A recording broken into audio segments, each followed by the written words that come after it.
चमोली हादसे में अब तक 14 लोगों के शव बरामद किए जा चुके हैं। एनडीआरएफ की टीम का राहत बचाव कार्य जारी। सुरंग में फंसे 16 लोगों को सुरक्षित निकाला गया। दूसरी सुरंग में अभी भी 30 से ज्यादा लोग फंसे हैं। अभी भी 150 से ज्यादा लोग लापता बताए जा रहे हैं। रात भर जारी रहा सेना का रेस्क्यू ऑपरेशन। जिंदगी बचाने में जुटी रही राहत बचाव की टीमें। रेस्क्यू ऑपरेशन में वायुसेना की मदद भी ली जा रही है। और ऋषि गंगा नदी पर ही है। ये तो पूरी तरह वॉश आउट हो गया, इसमें कुछ भी देखने को नहीं बचा है। और वहाँ से 5 किलोमीटर दूर तपोवन गांव के पास ये तपोवन विष्णु गार्ड जो परियोजना है उसका काम चल रहा था। इसमें बड़ी संख्या में श्रमिक काम कर रहे थे क्योंकि ये निर्माणाधीन था। अभी तक जो पूरा आंकड़ा आया है 203 के आसपास मिसिंग की खबर आई है। कल तक जो लोकल ग्रामीण की जो खबर थी वो 7 लोगों की थी। आज उसमें 4 लोगों का और खबर आई है। और एक जो सब्सिडरी एक कंपनी थी जिसमें 24-25 लोग थे जो तपोवन विष्णु गार्ड में काम कर रहे थे, तो उसकी भी कल तक जानकारी नहीं थी। तो कुल मिलाकर अब जो आंकड़ा है वो 203 क्रॉस किया है। जो आ रहा है आंकड़ा 203 के आसपास आ रहा है। और 4 बॉडी और रिकवर हुई हैं। तो कुल मिलाकर अभी तक 11 बॉडी रिकवर हुई हैं। जो रिकवर हुई हैं और जो मिसिंग हैं कुल 203 की अभी तक खबर आई है। तो सर आपने किस तरह के निर्देश वहाँ अधिकारी को दिए हैं राहत कार्यों के लिए? देखिए, एक तो हमारे डीजीपी वहाँ पर कैंप किए हुए हैं। कल कमिश्नर और डीआईजी गढ़वाल रेंज वो मेरे साथ वहाँ पर गए थे, तो उनको आज से वहीं पर कैंप करने को दोनों के लिए कह दिया गया कि आप वहीं कैंप करें। जिला प्रशासन हमारा वहाँ पर तैनात है और बाहरी जिलों से भी कुछ अधिकारी वहाँ पर भेजे गए हैं ताकि जो मिसिंग हैं, जो बॉडी रिकवर हो रही हैं, तो उनका पोस्टमार्टम होना है या पंचनामा होना है तो वो शीघ्रातिशीघ्र उसकी हो सके। और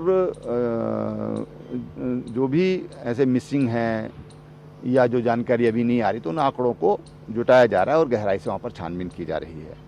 कुल मिलाकर वहाँ पर 35 लोग अभी एक सुरंग में होने की संभावना है।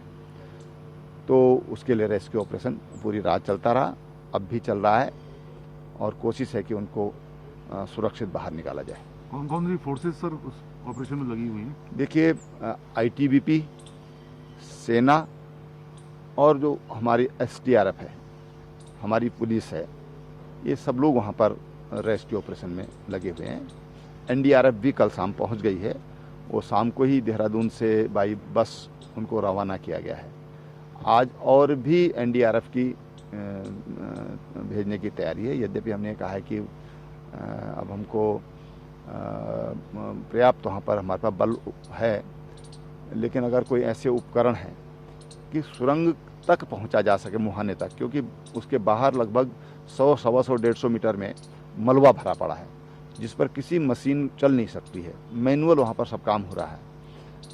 तो अगर कोई ऐसी कोई मशीन हो जो दलदल में चल सके या फिर उस दलदल को सॉलिड किया जा सके, तो उसके लिए कोई टेक्नोलॉजी अगर है तो उसके लिए भी बात हुई है कि अगर ऐसी कोई टेक्नोलॉजी कहीं है तो अगर उपलब्ध हो सकती है तो वो टेक्नोलॉजी की हमको ज़रूरत होगी।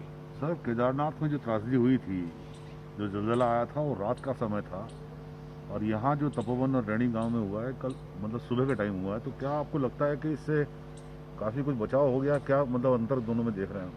नहीं, देखिए, अलग अलग चीज़ें हैं। जो लेबर है इस समय साइट पर काम कर रही थी, जो बिल्कुल नदी के साथ था।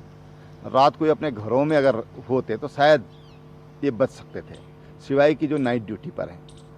तो लेकिन ये आपदा है, इसके बारे में कोई भी कल्पना पहले से नहीं की जा सकती है और इसलिए उसका कोई समय निर्धारित नहीं है, उसका कोई पहले से कोई पूर्व घोषणा नहीं की जा सकती है।